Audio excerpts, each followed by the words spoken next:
ડાંગ જિલ્લાના વઘઈથી ભેળમાળને જોડતો રસ્તો બિસ્માર બન્યો। કામની શરૂઆતથી ભ્રષ્ટાચારને કારણે રસ્તે થયો ઉબડખાબડ।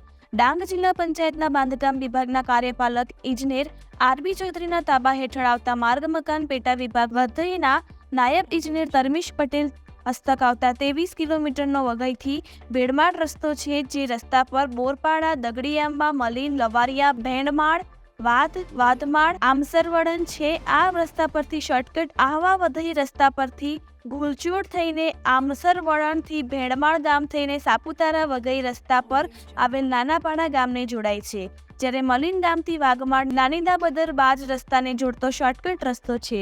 ખૂબ ઉપયોગી 30 થી 40 કિલોમીટરનો રસ્તાનો ચકરાવો ઓછો થઈ જાય છે અને વાહન ચાલકો માટે ખૂબ ઉપયોગી છે। ડાંગ જિલ્લા પંચાયતના ઇજનેરો ધર્મેશ પટેલે આ રસ્તા કાળજીગીર દેખરેખ રાખી નથી, જેના કારણે ચોમાસા શરૂ થતાની સાથે ભેંડમાળ વઘઈ જતા રસ્તા પર મસમોટા ખાડાઓ પડી ગયા છે। ડામર રસ્તામાંથી ડામર ગાયબ થઈ ગયું છે, જે છૂટેછવાઈ કપચી છે। તેના પરથી બાઇક, જીપ, ટ્રક તથા ફોર વ્હીલર વાહન ચાલકોના વાહનો સ્લીપ થઈ જાય છે, જેના કારણે અવારનવાર નાના મોટા અકસ્માતો થઈ રહ્યા છે। રસ્તા પરથી રોજબરોજ પસાર થતા વાહન ચાલકો રસ્તાના આજુબાજુ રહેતા લોકો માંગ કરી રહ્યા છે કે રસ્તા પરના ખાડાઓ રસ્તાનું રિપેરિંગ તાત્કાલિક કરી અવરજવરમાં મુશ્કેલી વેઠવાનો વારો ન આવે એવી લોકોની માંગ છે।